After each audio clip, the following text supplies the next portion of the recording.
So hello and welcome, and in this video we'll be exploring those 3 steps in the very basics of drawing a portrait. So if you are just starting from scratch or you're an experienced intermediate, this video will examine those 3 tips to success. So now let's have a little look through them. So firstly we have our forms, and this is then followed by the refinement of the forms, which then brings us to the final step, the tones. Now, where do we even start from a blank sheet of paper?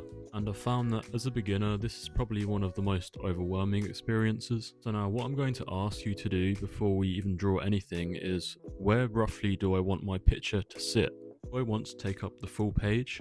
Or do I carefully want to draw a small section in the corner?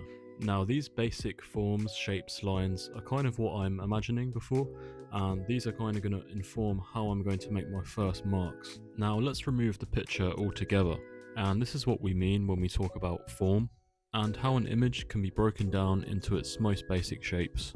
Here we are really just identifying what those big blocks are, and the simple proportions at this stage.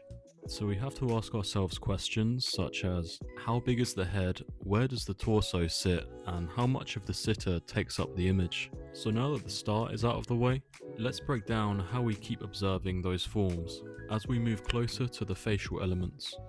Now in this clip you'll discover that I've found these lines, as these measurements provide me with the correct proportions. And a lot of this discovery comes down to understanding what it is that we are observing, including the basic anatomy of the skull. And here you can see that the skull is not just a round oval, but actually comprised of a combination of shapes. And so if we can form a better understanding of this, it can actually help our final result. Leonardo da Vinci took his whole lifetime painting the Mona Lisa, and it's been documented that he actually studied the body so closely by dissecting and observing everything. So how does knowing the skull help us to measure the face? Now if we watch carefully at my mini skull, it's actually given me some clues as it's been drawn in 3D. So many of those features we find describe the lines that we will need as reference to the drawing of the Mona Lisa. And think of it as like a side profile study, where these lines give us the answers to where does the nose and eyes sit and how does the mouth sit. Another way we can look at this is applying the rule of thirds by dividing the head from the chin into 3 equal sections.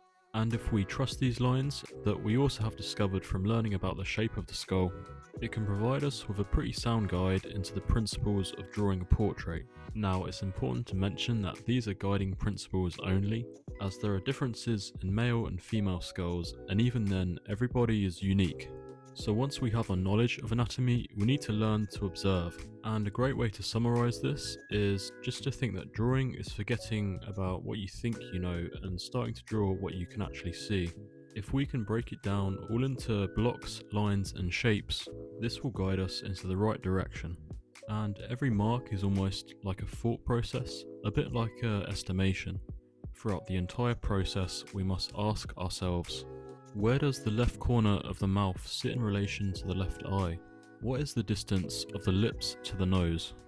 These constant critical evaluations of what we see begin to shape a likeness of our subject. Once we can master these basics, let's look at what comes next. Step 2, refinement. So once we have our basic shapes mastered, let's look at the key features. At what makes the Mona Lisa the Mona Lisa? And it very much becomes the same as the first step, but only this time much tighter. So now we are looking at the eyes and deciding on the placement and size. Also, we are trying to decide the positioning on the face and how this affects the expression.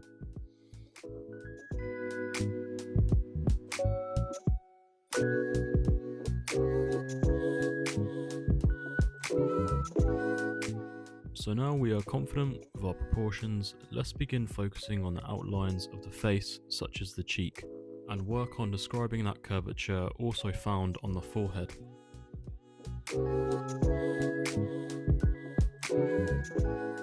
With most of the outline work complete, let's further break down our Mona Lisa to discern light areas from dark. And this will help to identify different areas of tone, as the Mona Lisa was painted using a technique called sfumato, which comes from the Italian word smoky. So as we draw closer toward our final step of drawing in this video, I decided to only tone one side of the drawing to prove how much this technical process really works. and why with this method you can have full faith in the process.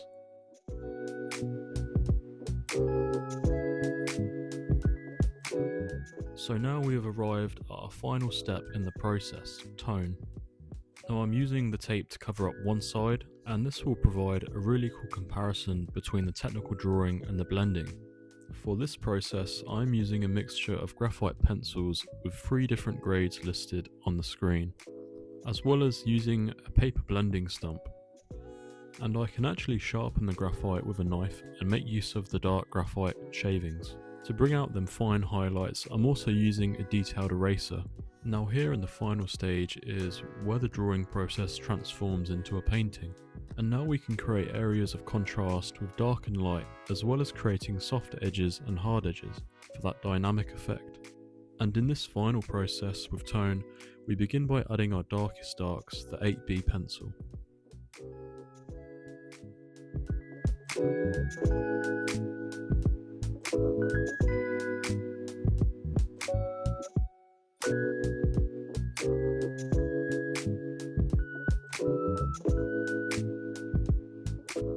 So here we have the final result. Let me know what you guys think in the comments below, and if there is any element I could further explore in a future video. Please make sure to subscribe if you wish to see more art tutorials like this. So thank you for watching, and see you in the next one.